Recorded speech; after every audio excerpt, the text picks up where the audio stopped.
හෙල්ලෝ යාළුවනේ ඔයාලට කොහමද? ඉතින් ඔන්න අද ඕගලන්ට ලස්සන වගේ සුපර් වීඩියෝ එකක් තමයි ගෙනල්ලා තියෙන්නේ. ඉතින් අද වීඩියෝ එක ඕගලන්ට ගෙනල්ලා තියෙන්නේ අද මගේ කාමරය මම ක්ලවුඩ් සීලින් කරන්න තමයි හදන්නේ.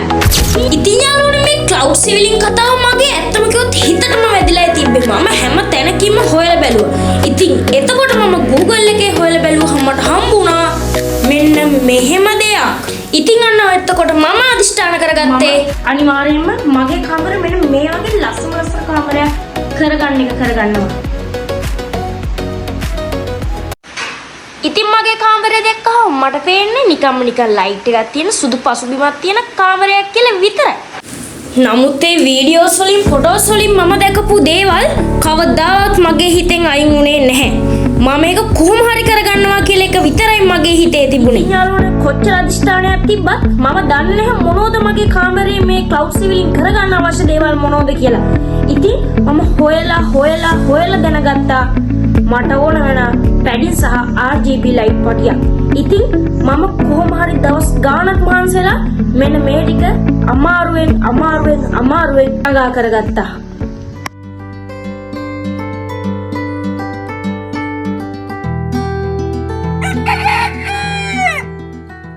හරි යාළුවනේ අද අලුත් දවසක අලුත් වීඩියෝක මගේ යාළුවත් එක්ක මම ඇවිල්ලා තියෙනවා මගේ කාමරය ක්ලවුඩ් සීලින් කරන්න. එහෙනම් යාළුවනේ අපි ඉස්සරහදී හම්බෙමු.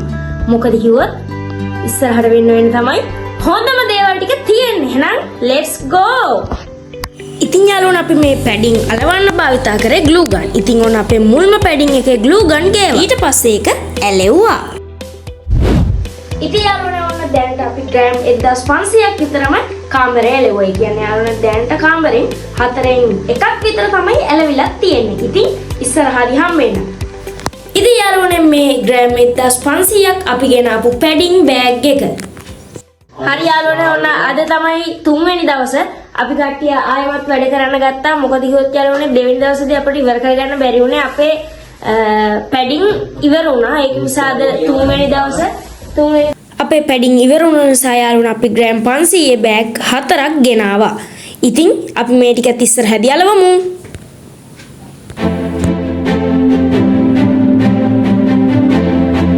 යාළුවනේ මේ බෑග් ඉවර වෙන තාටිකයි. මෙන්න යාළුවනේ අපේ අය දැන් වැඩ කරන ගමන් ඉන්නේ.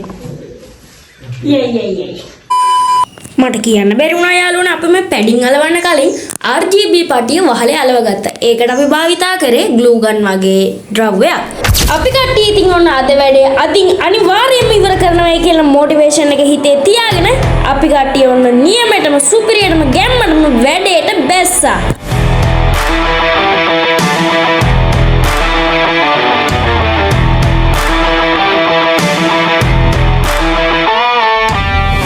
ඉතින් ඔන්න ඔය විදියට අපි මහන්සියෙන් ප්‍රතිඵල විදියට අපි මුළු කාමරේම පැඩින් වලින් අලවලා අවසන් කරා. ඉතින් යාළුවනේ දැන් ඕගොල්ලන්ට පේනවා ඇති අපේ මුළු කාමරේම හිඩසක් නැතුව පැඩින් වලින් අලවලා තියෙන විදිය. ඉතින් ඔන්න අපේ ෆයිනල් ලුක් එක බලන්න කලින් අපි කට්ටිය එකතු වෙලා මුලින්ම මගේ කාමරය සුද්ධ පවිත්‍ර කරගත්තා.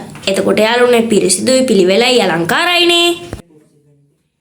හරි යාළුවනේ ඔන්න අද තමයි 3 වෙනි දවසේ. ඒ කියන්නේ අපි දවස් 3ක් මහන්සි වෙලා කරපු දේවල් වල ප්‍රතිඵලය බලන දවස්. ඉතින් ඉස්සරහට අපිත් එක්ක රැඳිලා ඉන්න. මොකද කිව්වොත් තා ටිකකින් අපි අපේ ෆයිනල් ලුක් එක බලනවා. හරි යාළුවනේ ඔන්න දැන් තමයි අපි අපේ ෆයිනල් ලුක් එක බලන වෙලාව. ඉතින් ඔන්න මම ප්ලග් එක ගැහුවා ස්විච් එක දැම්මා.